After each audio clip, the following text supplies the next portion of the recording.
안녕하십니까. 저희는 오늘 초등학생의 경매와 소비 습관에 대해 발표하게 된 강규민, 안민찬, 임종욱입니다.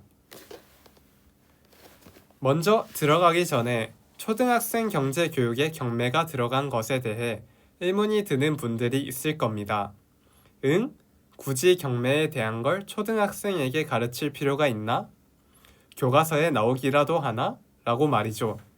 하지만 경매는 생각보다 경제적인 활동과 굉장히 밀접해 있습니다. 경매는 경제적인 활동의 측면에서는 시장의 수요와 공급, 가격 형성, 기회비용, 합리적 소비와 관련이 있습니다. 예를 들어 경매엔 팔 물건을 내놓는 공급자와 그 물건을 가지고 싶어하는 수요자가 있으며 공급자와 수요자 사이의 상호작용을 통해 가격이 형성됩니다. 물건을 선택하였기에 다른 물건을 선택할 수 없어지는 기회비용과 관련이 되었다고 할 수 있습니다.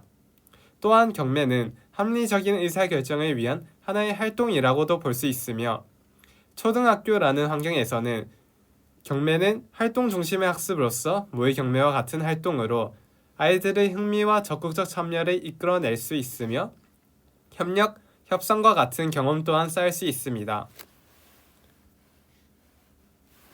저희는 이번 수업을 6차시로 구성했으며 주제는 합리적인 선택을 통한 소비활동을 위해 어떤 행동을 취해야 할까로 정했습니다.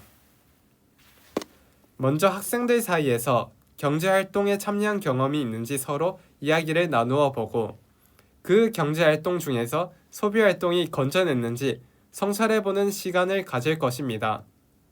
이때 교사는 소비활동 성찰 중에 다른 학생의 경제활동 참여 경험을 비난하지 않는 분위기를 만들며 비합리적인 소비 경험 또한 장기적으로 중요한 경험임을 알게 해 주어야 합니다. 다음으로 소비 습관을 점검해 볼 것입니다. 정보 검색 도구를 활용하여 합리적인 소비를 위해 할 수 있는 일에는 어떤 것들이 있는지 찾아보고 그중 마음에 드는 3가지를 워드 클라우드 기능을 이용해 시각화하여 공유하는 시간을 가질 것입니다. 이때 정보 검색 내용의 출처에 대해 신빙성이 있는지 학생이 판단할 수 있도록 지도해 주어야 합니다. 이후 1차 시의 남은 시간과 2차 시에는 모의 경매 활동을 진행할 것입니다. 모의 경매는 교사가 물건을 제시하면 학생들이 입찰하는 형식이며 학생들은 각각 2명에서 3명씩 조를 이루어 한 조당 10장의 교육 화폐를 가지고 활동하게 됩니다. 경매 참여 시 교육 화폐 한 장을 무조건 내야 하며 그 다음 경매에는 참여하지 못합니다. 최종 가격에서 2개 이상의 입찰 희망조가 생기면 가위바위보로 정합니다. 1, 2차 시에서의 경매에서는 학생들이 어떤 물건이 있고 총 몇 개가 있는지 모르는 상태로 경매에 참여하게 됩니다. 그리고 경매 도중 물건이 나온 순서와 그 물건의 중요도를 기록할 수 있는 장부를 조당 하나씩 나누어 주어 작성하도록 안내할 것입니다. 이때 모의 경매의 분위기가 과열되지 않게 주의하며 아이들이 물건 순서를 제대로 기록하고 있는지 중간중간 확인합니다. 모든 물건을 경매로 입찰한 뒤에는 마무리 활동으로서 물건 장부에서 우리 조가 사고 싶었던 물건의 선호도 점수를 매기고 경매에서 좋았던 점과 아쉬웠던 점을 정리해 볼 것입니다. 그 다음 정리한 장부를 간단히 발표하고 다음 경매에서의 전략을 고민해 보는 시간을 가질 것입니다.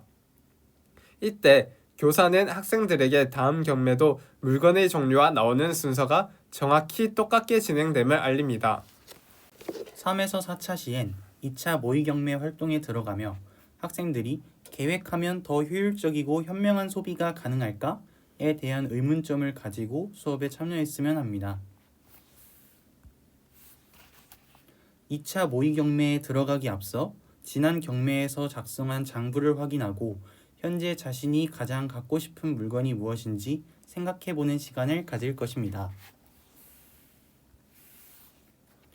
2차 모의 경매의 경우 1차 모의 경매와 같은 형식을 따르되 물건의 종류와 나오는 순서는 미리 알려준 대로 진행될 것입니다.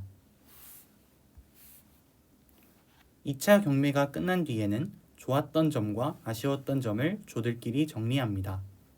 이때 1차 경매와의 차이점을 찾아낼 수 있도록 유도하며 현명한 소비를 했는지 확인해보는 시간을 가집니다. 그리고 계획하고 소비했을 때 어떤 점이 달랐는지 생각하고 조별로 발표합니다. 발표가 끝난 뒤에는 교사가 임의로 작성한 활동지를 나눠줍니다.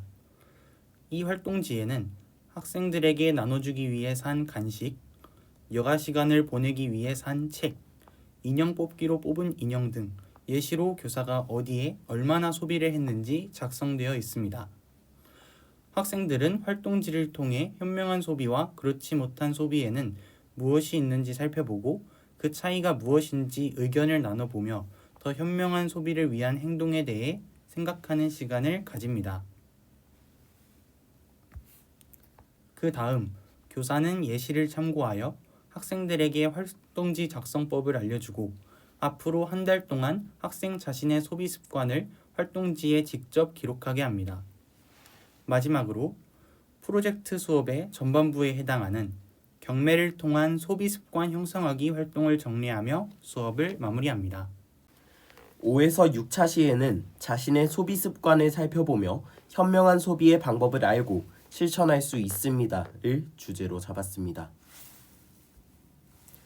3에서 4차 시 수업으로부터 한 달 뒤에 진행하는 수업이므로 교사는 사전에 영수증 활동지를 준비할 수 있도록 안내하고 학생들이 지난 활동들을 기억할 수 있게 환기하는 시간을 가집니다. 자신의 영수증 활동지를 준비했으면 한 달간의 소비 활동을 떠올려보고 가계부 앱의 기능을 활용하여 영수증을 막대 그래프나 원 그래프로 시각화합니다. 이때 수학교과의 막대 그래프 활용 단원과 융합하여 수업을 진행합니다. 학생은 자신의 기준을 추가하여 지난 소비에 대해 다시 평가하고 활동지의 소비 활동 성찰에 대한 부분을 완성시킨 다음 활동지에 채운 내용을 짝과 공유하며 자신의 소비 습관을 되돌아보는 시간을 가집니다. 학생들이 활동지를 다 채웠으면 나만의 영수증 포스터 만들기 활동을 진행합니다. 활동지의 내용과 가계부 앱으로 만든 그래프를 잘 배치하여 도화지에 붙일 수 있도록 함으로써 자신의 소비 활동을 표현할 수 있도록 합니다. 완성했으면 포스터를 칠판에 붙인 후 발표를 진행합니다. 이때 교사는 다른 친구들의 소비와 나의 소비에서 각 소비 항목이 차지하는 비율을 중점적으로 살펴보도록 지도합니다. 학생은 한 달간 나의 소비, 자신이 생각하기에 가장 잘한 소비, 가장 후회되는 소비와 그 이유, 앞으로의 현명한 소비를 위한 다짐 및 소감 등을 발표합니다. 모든 발표를 듣고 난 뒤에는 앞으로의 나의 소비 다짐을 정합니다. 마지막으로 수업에서뿐 아니라 앞으로의 생활 속에서도 소비를 기록하는 습관을 가질 수 있도록 격려하며 수업을 마무리 짓겠습니다. 감사합니다. 끝으로 영상 마지막에 수업 지도안을 붙여놓았습니다. 필요하신 분들은 화면을 정지하여 보시면 되고 더 자세하게 보고 싶다 하시는 분들은 유튜브 영상 설명란에 링크를 통해서 확인해 주시면 감사하겠습니다.